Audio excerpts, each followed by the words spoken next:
What's going on, everybody? It's your boy Zoe with No Days Off DFS, here to bring you guys a quick NBA slate breakdown for the 6-game NBA slate.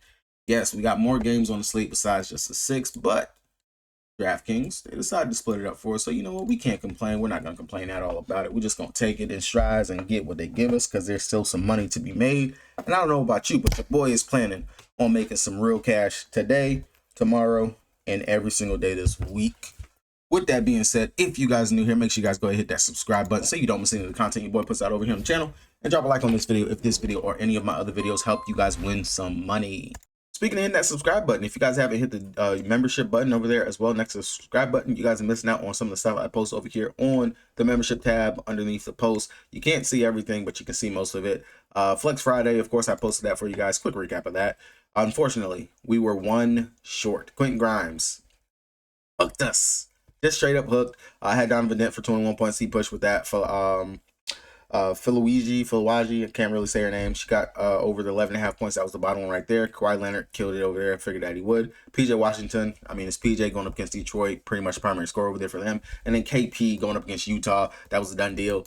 Looked really good over there on Flex Friday. But man, oh man, we're going to get one of those to actually cash out fully completely. But if you guys are trying to see all this stuff right here, you just got to hit the subscribe button. Every Friday, I post all of my stuff for free.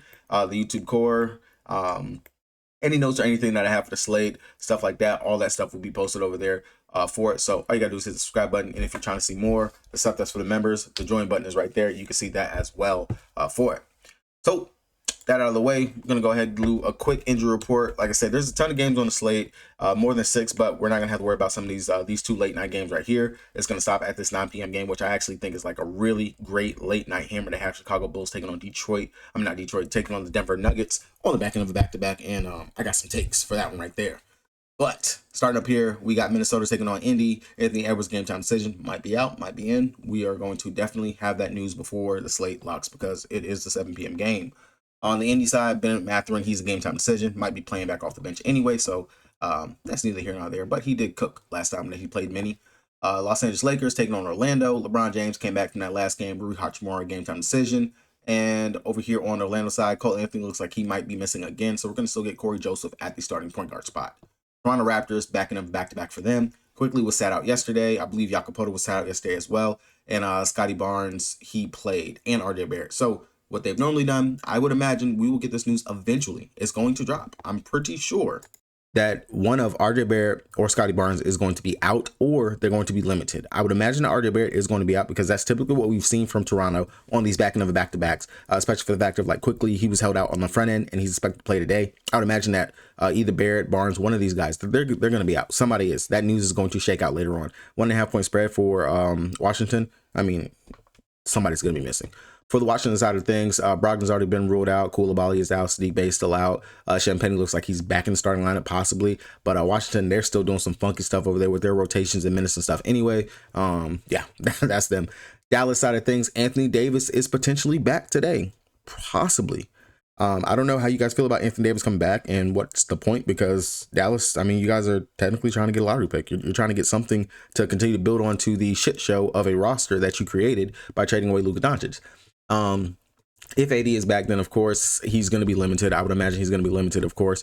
But if he's going to be out, then we should still get Jones starting over there for them. PJ, Najee, Denshitty, and Klay Thompson will be rounding out the stars over there. Gaffer's still out, Lively's still out, Martin's still out, and Dante Exum is out as well.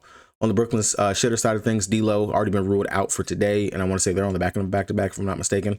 So there's that right there. 76ers taking on the Pelicans. 76ers are on the back of the back-to-back as well. Same thing for the Pelicans. They did just play last night. Jared Butler, Quentin Grimes, Edwards, Ricky Council, Yabusele, Kelly Oubre more likely is going to be out. Lonnie Walker, he was out yesterday, probably maybe back today. I know he was having headaches or something like that. Drummond was out yesterday. Brischetti, he played yesterday, so interesting that he's a game time decision. And then Bona, game time decision as well. But hopefully we will have that news because definitely there will be some value to get from Philly, like there always is. On the Pelican side of things, it's the same thing for them as well. Zion has missed the last 2 games, I want to say, due to his back. So it'll be interesting to see if he's going to be out. If he's out, I would imagine we'll get Bruce Brown still in the starting lineup. Messi, he missed the last game as well. Interesting to see if he'll be back here in the spot. And then last but not least, Chicago Bulls taking on the Denver Nuggets. Trey Jones is going to be out. He's walking around in walking boots. So Josh Giddey's back running the point. Kevin Huerter is going to be starting at the small forward spot. And then for the Denver Nuggets, Joker is doubtful to play. DJ got the start at the center spot. Interesting thing over here for me will be DeAndre Jordan played like 38 something plus minutes. Aaron Gordon normally sits on back-to-backs. I imagine we're going to get some kind of news from Denver today on who's going to be resting, because I don't see them necessarily playing them. But then again, they could, because the playoff race and everything out over there is very tight. But I would imagine that somebody for Denver, just the pattern that we've seen, Aaron Gordon's always rested on back-to-backs. Head on over to DraftKings, the site I play the most on the site. If you guys don't got an account, you want one, check the link down in the description below so you guys get that deposit match bonus and join your boy over here on the King. All right, so first game first, we have the Toronto Raptors taking on the Washington Wizards. Like always over here for the Raptors, I'm really going to ignore the older guys, such as like Jakopoto, whose minutes have been up and down, pretty spotty. I know it's a really great spot to want to get over here and play 5,800, not bad. But when you still have Robinson out there playing some decent minutes, Castleton, and you know that they're trying to tank, I don't see a point in locking in that play right there. Especially on the flip side, where I can get Sar, who is a young guy and is going to play the minutes. I'd rather go over there to that instead. Now, interesting note would be, I do expect for Quickly to be back. I do think this is a pretty good spot to actually get to Quickly. 6,600. We're seeing everything from him right now at the moment. The scoring, the rebounding, the assist, the defense that he has. Upside's been pretty good. Even in his limited minutes that he's been playing, pretty much capped right around the low 30 minutes range over there for them. 6,600. Not a bad spot for him at that guard spot, and I do like it as a nice tweener play, especially if we get RJ Barrett or Scotty Barnes, one of those two guys ruled out. More usage is going to be there for him. Outside of that, maybe we can focus on someone like Ochai Agbaji, maybe Jacoby Walters or something like that. That would be where I would possibly have to have some interest in over here for the Raptors. But I can't mess with the main guys. Scotty Barnes, can't mess with RJ Barrett. I'm not going to go there unless you truly tell me that RJ is going to play and RJ is going to go out there and play 30-ish minutes, maybe, because the matchup is good enough. Because I mean, we've seen what he did going up against Washington already, 42 and 39 fantasy points. But I'm just not going to jump head over heels to play someone who's going to be capped in regards to what they can give me. Same thing for Jakopoto. You can definitely go there. Like I said, 24 minutes versus them, drop 37.75. But it's just the upside that we really, truly can actually get from him is capped, because they're not going to let him play at least 30 plus minutes. It really just does suck for DFS purposes wise and things of that nature. But I would rather just get some value from over here if you decide that you want to go in that direction. On the flip side of things, going over here to the Washington Wizards, depending on what they actually decide to do over here for starting lineup, I know that AJ Johnson, he was getting some starts over here, but then we've seen, I want to say Champagnie went back to being into the starting lineup. Last couple of games, it's been up and down, back and forth, but then his minutes are kind of getting held in check. And then Carrington, he's out there, he's getting some run, not getting run, but not really giving us any production. I'd say really Keyshawn George has been the more consistent player that I really do like the upside for, and I wouldn't mind getting to it when it came down to it. I'd rather go over to Keyshawn George. I know Jordan Poole, of course, he's going to chuck, but his minutes are pretty much capped and limited in regards to what he's going to be able to go out there and do for us. So I don't see any reason to go to him as well, but I would go to Sar, who has been, before this last game, going up against New York. It's the big cat. I don't fault him. I don't blame him. Tougher matchup. He's been balling out pretty well. And then looking at what he's done, which going up against Toronto, he played 30 minutes and 28 minutes in those two games, 41.25 fantasy points and 34 fantasy points in those two games. So some pretty good upside for him, especially if he can find that stroke that he's had over the last several games. I would not mind going right back over there to that. You can always mess with, of course, Chris Middleton if you like that for a mid-tier option, 5,200. We know that Chris is going to go out there and play his low 20 minutes, and he's been a decent fantasy point per minute producer. That's if you want to go ahead and chase and mess with that. But honestly, I don't see any upside and value in going right there. Going on over to the Minnesota Timberwolves taking on the Indiana Pacers. For me, the last game, they were pulling some shenanigans. They let Ingles get the start just because his kid was there, got to see him play live. And then, of course, Mike Conley came in the second half and started over him, down to DiVincenzo. Those two, they split their minutes, so on and so forth. If Conley's going to be back in the starting line, I don't mind going to Conley. He was balling pretty well until they messed around and did that last game. So I can definitely get there. Dante's kind of cooled off over his last couple of games, so that 5,400, it's okay, but not necessarily something that we have to go to. I will say this: if Anthony Edwards is to miss, that's where I'm really gonna have some interest in over here for the Minnesota Timberwolves, because Jaden McDaniels, without Ant being out there, I think the upside would be pretty good for him just because he's shown us that he can get that good spot, good game going up against the Indiana Pacers, fast pace and everything, you know, steal galore, as long as he keeps himself out of foul trouble. 30.75 fantasy points in 33 minutes. Not bad, 6 of 14 from the field. Wasn't really knocked down his 3-ball. So I definitely wouldn't mind going over here and getting back to him right there. If Ant was to miss, then I do think there will be some upside for Naz Reid because I think his minutes would have to go up just because he's such a big offensive pressure whenever he's out there on the court. And he would be able to make up for some of the lacks of not having Ant being out there and give that scoring punch that he would actually bring. 5,900, the prices finally come down drastically, which will be really good. But of course, if you're going to look at Naz, definitely, of course, we're going to have to look at Randall. If there is no Ant, just the usage and everything that he should have.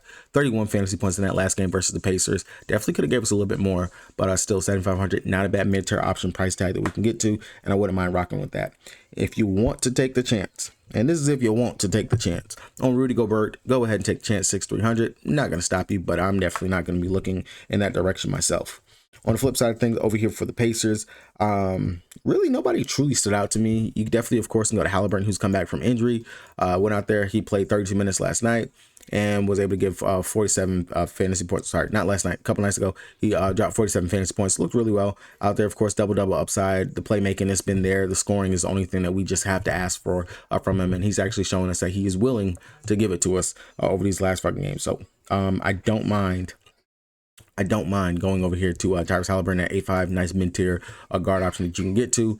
Miles Turner, of course, you can look towards him. He plays much better with Hallie being out there running the show for him. But other than that, nothing really sticks out. If Mathurin is going to be out, then maybe, of course, Neesmith's minutes should be more secure with Mathurin not being out there. And then you maybe can look towards Obi Toppin or TJ McConnell to get just a sprinkle of minutes in that situation. First game back for the Lakers, LeBron James did not look like LeBron James out there. 31 minutes, 34.5 fantasy points. Now, I think, of course, coming back going into this one, Bron might be able to go out here and do a little something. He played going up against the Magic earlier this season, 37 minutes, shot 58 fantasy points right there. I definitely wouldn't mind taking a stab at LeBron. Of course, Luka, 12-3, still was out there balling out, even with Bron being out there. And honestly, when Luka's out there able to knock down the shots and everything like what he's doing right now, the upside is tremendous. But when you're priced at 12-3, I'm really needing those 60 fantasy point outings. And I think having LeBron being out there on the court, that's really going to kind of cap really how much we can get from Luka. So I don't mind looking towards LeBron James, sandwich between where I think a lot of people are going to flock to Austin Reeves, or you're going to pay it for Luka. But Bron, sandwich right there in a nice spot. I do like the upside for him. Now, I will say Austin Reeves, I want his price to come down a little bit underneath 8.5. Then I really wouldn't mind going to him because with Bron being out there, I think the assist is going to be kind of capped. Of course, the rebounding is going to be capped. His scoring is going to still stay pretty equivalent in there for him, but the price needs to drop just a little bit more for me to really have an interest and want to look in his direction. Outside of that, no one else truly sticks out for me over here for the Lakers, unless someone was to miss, someone is going to be out. Then maybe we can take a stab somewhere else. Like a Dalton Connect, not even Dalton Connect, with Bron being back, wouldn't even look towards Connect. Goodwin would be someone I would look to because he was playing some pretty good minutes with Bron being out, played 15 minutes in that last game. Maybe he would absorb some of Rui's minutes if Rui was to be out or something like that. And I mean, we could see Bron get slid down to the 4 and you still start Goodwin in that situation, but pretty sure you might just, more than likely Dorian Finney-Smith is going to get the start either way. So you can mess with some of these bench players, but honestly for me, Bron just sticks out as like decent, good spend up, probably buy low spot for LeBron James. Like I really do like the upside for it right there. On the flip side of things for the Orlando Magic, it never feels good when you have to consider that, am I going to play Wendell Carter Jr. or Corey Joseph on a slate? Wendell Carter Jr. over his last couple games playing pretty well. 38.5 fantasy points, dead of a game, 19 minutes though, going up against the Shane Goat, but then going up against Cleveland, 37 fantasy points in 35 minutes. Minnesota Timberwolves, tougher matchup versus Rudy Gobert. 10.5 fantasy points versus the Pelicans. Really would have thought you would have gave me a much better showing. Didn't. He is very much a boomer bust player, but we do know that you can play opposing centers going up against the Lakers. That would be one I wouldn't mind taking a chance on. If it does come down to it, honestly, for me, this would be one of those where I'm going to ride the safety of Paolo Banchero and what he can go out here and produce. I really think that the floor of 45 is what we probably will see from him. And he has an upside ceiling of 55-60. If he decides that he needs to put the team on his back and the shot is truly falling, he will go out here and ball. I love the upside for Paolo here, 9-9. Of course, right there in between, do I play LeBron, do I play Paolo? You're going to have the decision to make right there in that spot. So I really do like the middle ground that he gets for him. Currently, right now, I got him projected for sub 20% ownership. So definitely makes for an interesting GPP pivot and option that you can go to on today. Corey Joseph definitely makes for a value option. Of course, I do like it, 4,100. We know he's going to play at least 25-ish minutes out there, and he not going to get you a 0. Like, that's just point blank period. Really right over there for me when it comes down to Corey. The GPP option that's probably going to be lower on will be KCP, who you can go to for a possible upside of a play to definitely mess with, and I wouldn't mind taking a stab at that. Going on over to Dallas, taking on the Brooklyn Shitters. If Anthony Davis is back, I really don't know how I feel. And I know for a fact I'm not playing Anthony Davis. Like, there's no reason to want to play Anthony Davis at 10-2, more than likely going to be on a sub 25 minute limit. Yes, could he dominate the Brooklyn Shitters in that time frame? Of course it can. But is it worth going and playing that for him here on today's slate? I honestly don't think so. For me over here on Dallas, it really pains for me to even consider that I have to look at playing Spencer Dinwiddie. But when you think about it, he is playing versus his former team in the Brooklyn Shitters. He's been balling out over his last 2 games. He's given us some pretty good upside, 49, 46, 33, 27, 27. I can't complain about any of those numbers right there. 6,500. I would not be surprised if he is decently owned today, just because he makes sense. Even with AD being back, he still makes sense because he is the de facto point guard. Just makes sense. Unfortunately, gotta look at it. Outside of that, of course, PJ Washington, Najee Marshall, I can't speak enough in regards to these two, especially if AD is going to be out, still going to be going out there taking double-digit shot attempts. Hopefully he can get back to rebounding. I don't understand why he had 9 turnovers but 0 assists. That didn't make any sense to me on that last game, and I was watching it, and I was very confused on what the hell PJ was doing. But still, upside is definitely there for him. Wouldn't mind going right back towards PJ Washington. We know he's going to play a ton of minutes because they're going to need him. Same thing for Najee Marshall, Swiss Army knife, doing everything out there for them. The rebound and the upside is still going to be there, and I love it even more if Anthony Davis is to miss this game. It just makes it a much better environment and spot for these two guys if AD is going to be out. But without them, Spencer Dinwiddie, Klay Thompson, you could look towards both of those guys, and Kai Jones, if AD is going to be out, Kai should be able to have a fit. Like, this would be a nice athletic matchup between him and Nick Claxton, who are kind of almost the same-ish archetype out there. So I wouldn't mind going over there to that. D'Angelo Russell already got ruled out for the Brooklyn Shitters, so we already know that he's going to be out, and somebody's going to get slid into that starting point guard spot. It might be Tyrese Martin, it might be Keon Johnson. One of those two guys will get it. Either way, Dallas, they're still a pretty shitty defensive team, so we can still attack them with, of course, everybody over here that we like to go to on Brooklyn, which really isn't too many. You guys already know I like going to Keon, I like going to Zaire. Both of those guys are my 2 main plays I like to get to. But I will say, if Martin's going to be starting possibly as the point or something like that, I don't mind him at that 4,500 price tag. That's really great value to get. Keon, if he is honestly starting at the point, of course, I want to play him 5,900. I know his upside is there, especially run the point, getting some extra shots up, and the attempts in regards to him getting some assists will be really great. And I wouldn't mind getting that. Cam Johnson, I'm actually a little bit down on that because simply he doesn't create his own shot. I know he's a really great shooter. He can do this, he can do that, but he does not create his own shot.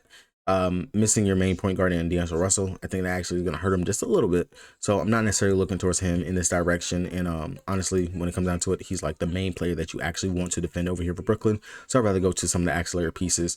Tyrese Martin, Zaire, Watford, if he's still going to be out there, maybe possibly getting a start or something like that again.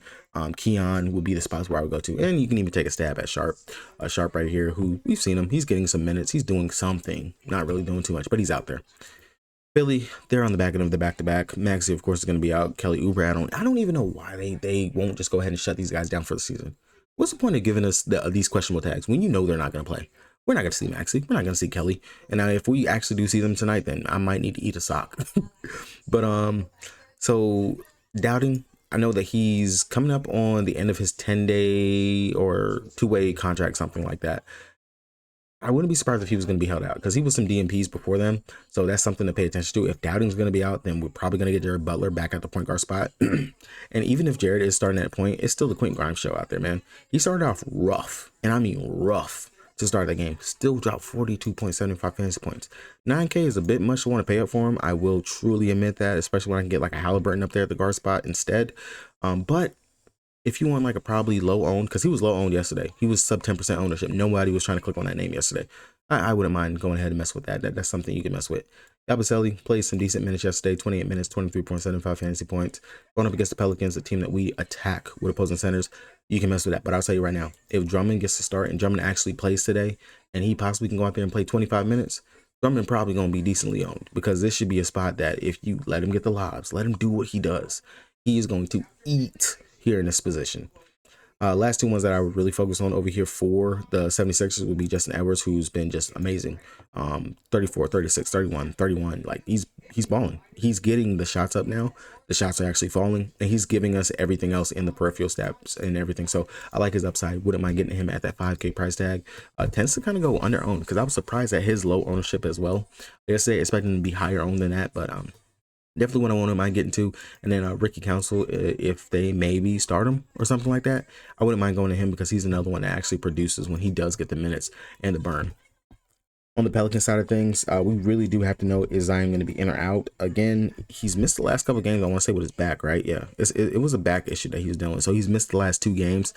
If Zion's back versus Philly, I'm expecting a 50+ fantasy point outing, especially no minute limitation. If we still got no minute limit Zion, the upside should be through the roof for what he should be able to go out here and do. Now, if he misses, we're probably going to get Bruce Brown again, starting at that small forward spot. Value right there for 4,800. You can mess with that. But I'd rather just go right back to CJ McCollum, who probably is going to be out as well. But if he plays, it's going to be all the shots and stuff for him. Coming off a 60.25 fantasy point outing, I'm pretty sure CJ's more likely going to be out. I'm not even going to do that to y'all. Look towards Jordan Hawkins. Hawkins should be out there getting the minutes and stuff. 4K. He played 31 minutes last night, 33.25 fantasy points. Hopefully, shooter can still shoot, and he'll be able to go out there and give us something here in the spot. But if I gotta take anything, it'll be Hawkins. Carlo, who fouled out, if I'm not mistaken, yesterday. Yep, fouled out yesterday. Played 16 minutes, still over a fantasy point per minute. Hawkins, Carlo, Bruce Brown, Jose Alvarado, Kelly Olynyk. Those will be the main guys you want to focus on over here. And I'm very sure that CJ is going to be out. I would be surprised if he plays on this back end of a back-to-back. That would honestly shock the shit out of me. Last but not least, we got the newly reinvigorated Chicago Bulls, who are playing some really great ball, going up against the Denver Nuggets. Another one who I got another take on some players being out over there for them. But the Bulls, Josh Giddey, 9,100 and well-deserved. Went out there and they beat those fakers, man. They beat them 146-115. Let that sink in for all you faker fans, bro. Let that sink in. And I'm going to talk this shit right now, because I truly was pissed off at the Lakers, because I had the money line in that one. And all I needed was for them to win that game. It made no sense to me on how the hell y'all lost to the damn Chicago Bulls, with Luka doing everything that he was doing out there. Austin Reeves actually having a decent night. I think Bron coming back is what effed that whole thing up. Y'all couldn't play a lick of defense, which y'all were playing decent defense with Bron. What the fuck happened with him coming back? We're like, what happened? Y'all really fucked up my parlay, bro. That was 2 bands right there on that. But I ain't mad. I ain't mad at all. We're going to make some money back tonight. But Josh Giddey, 9,100, man. I mean, he's well-deserving. He's kind of worth it. And this spot, getting the Denver Nuggets on the back of back-to-back after they play some pretty heavy minutes, and you guys are coming off some fresh legs, too. I wouldn't be surprised if the Bulls win this game. And I'm very sure Joker's going to be out too. I would not be surprised if the Bulls win this game. As a matter of fact, what is the spread? I would take the Bulls plus money, like not plus money. I would take the Bulls for +3, +5, +5.5. I would definitely take the Bulls plus 5.5. Like, I don't see them getting blown out versus Denver, especially you don't have Joker. I imagine that Aaron Gordon is going to be rested here. Either Aaron Gordon or Jamal Murray is going to be rested here in the spot. They don't normally play in the back-to-backs. You're probably going to have Russ going out there. Now, I understand. It's Russ-led team can still be pretty good. But the way that the Bulls is clicking, Kobe White, Josh Giddey, Kevin Huerter out there in the starting lineup, Buzelis over his last couple games, actually balling out. 38.5 versus the Lake Show last night. Give it to me, bro. Give it to me. Bulls +5. Take it. But I pretty much just covered everybody I actually do like over here. Josh Giddey, Kobe White, Buzelis, of course, Kevin Huerter. He's still out there in the starting lineup playing some decent minutes. And if we can get one of those catch fire games, that'd be great. And then Big Vooch, man, came back. He's getting his minutes now. And I mean, shoot, in 26 minutes, he dropped 42 versus the Lakers. Imagine if he actually has to play 30 here in the spot versus the Denver no Joker Nuggets. I like the upside. I don't mind going over to them, but all those guys are definitely gonna play. Giddey makes for interesting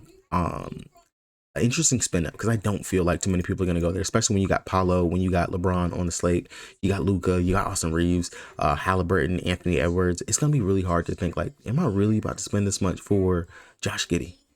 The answer is yes. I mean, the way the kid's balling, it is hard to ignore that. On the flip side of things, over here for the Denver Nuggets, like I said, I imagine that somebody is going to be sat. It is going to be either Aaron Gordon or Jamal Murray or both. I would not be surprised if they are, because they played very heavy minutes yesterday. DeAndre Jordan, I don't imagine him getting started in here. Like, I understand he's min price, and this is the last game of slate. We're not going to know if he's going to be starting or not, but 38 minutes last night. 38. I don't think that we are going to see back-to-back games of DJ going out there, rewinding the clock and playing that many minutes. And I'm trying to actually see when was the last time he played over 25 minutes, and if it was magically on a back-to-back or something like that. It's uncommon. It's uncommon. We don't see that for him. Now, if DJ does get started, of course, we're going to have to consider it because he would probably be the highest value player on the slate, especially at 3K.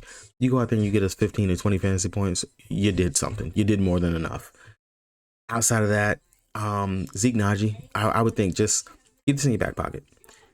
If you try to play DeAndre Jordan, at least have 100 left so you can play Zeke Naji, because Zeke Naji would have to play minutes if DJ is going to be ruled out. And because all you're going to have at the center spot left over is Dario Saric, Zeke Naji, and I mean, yes, you can mess with Kankar being there, and Peyton Watson. Like, Peyton Watson and Zeke Naji are the main two that would play like backup, power forward, and center spots. So that's what I would actually hold off and just be able to pivot to Zeke just to make it safe if you were to try to run DeAndre Jordan. That's just my idea. Now, with the idea that I have that Aaron Gordon is going to be out, Jamal Murray may be out, but I'm going to say that he's in. I still look to Russell Westbrook should be probably inserted back into the starting lineup. 7,500. Yes, of course, we can look there. Michael Porter Jr. I wouldn't mind looking towards him as well, because we know when players are out, he typically does have to step up.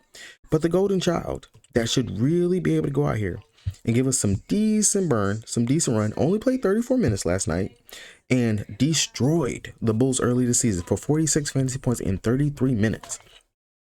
You guys already know. Christian Braun, 6K, Swiss Army knife, can go out there and do everything. 34 minutes, the less minutes out of all the starters. Oh, well, besides Michael Porter Jr., who played 32. The upside is there. It is definitely there for Christian Braun. I like it. I would go there, and that's the one I would want to play besides Russell Westbrook over here for them. So definitely check that out. Pay attention. Just think about it. Use some sense, especially this late into the season. When it comes down to it, I'm telling you guys, I would be surprised if all those players over here for Denver are going to be in. And I mean, shoot, the spread, man. It's a 3-point spread. There's no way. No way. No way. All right, guys, that's going to do it for me. Hopefully, you guys were able to get a little something from this. Good luck to everybody on their DFS stuff today. Let's go ahead and cash it. Let's make some money, make some bank. We got a whole week of NBA, and MLB is going to be back this week. Check the links down in the description below so you guys get those positive max bonuses and join up on Patreon. But if you don't want to go over to Patreon, the link for the YouTube membership is right there as well. Peace.